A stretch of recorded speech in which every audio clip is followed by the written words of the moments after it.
Salut, bienvenue à tous dans un nouveau rendez-vous d'actualité. Alors que la guerre en Ukraine continue de sévir depuis le 24 février 2022, tous les yeux sont tournés vers la Russie, et notamment le président russe Vladimir Poutine. Si ce dernier ne cache pas ses envies de pouvoir, le célèbre oligarque garde depuis longtemps sa vie familiale assez discrète. En effet, c'est le cas de son histoire d'amour avec une certaine Alina Kabaeva, 38 ans, avec qui Vladimir Poutine aurait pourtant 3 enfants, selon nos confrères du journal Le Mirror.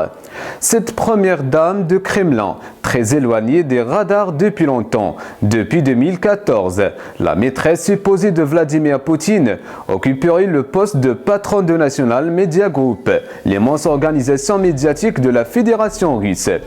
À ce titre, l'ancienne gymnaste de haut niveau percevrait un salaire mensuel très important.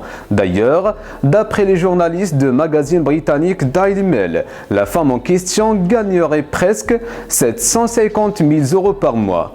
Un salaire colossal qui lui permettrait d'avoir un luxueux mode de vie.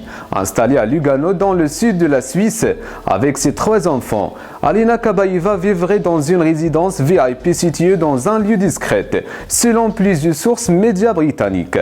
Alors qu'un grand nombre d'Ukrainiens tentent de quitter les zones bombardées, il y a quelques jours, celle que l'on surnomme la femme la plus flexible de Russie aurait été aperçue en train de passer de bon temps en compagnie de ses enfants à la place principale de la ville proche de l'Italie, selon les journalistes de magazine anglais Le Mirror.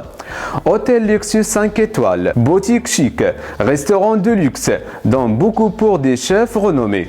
En effet, cet endroit est très connu pour être le terrain de jeu des hommes d'affaires, des banquiers et des fonctionnaires de Lugano, parmi eux Alina Kabaeva, mais aussi d'un grand nombre d'oligarques russes proches de Vladimir Poutine.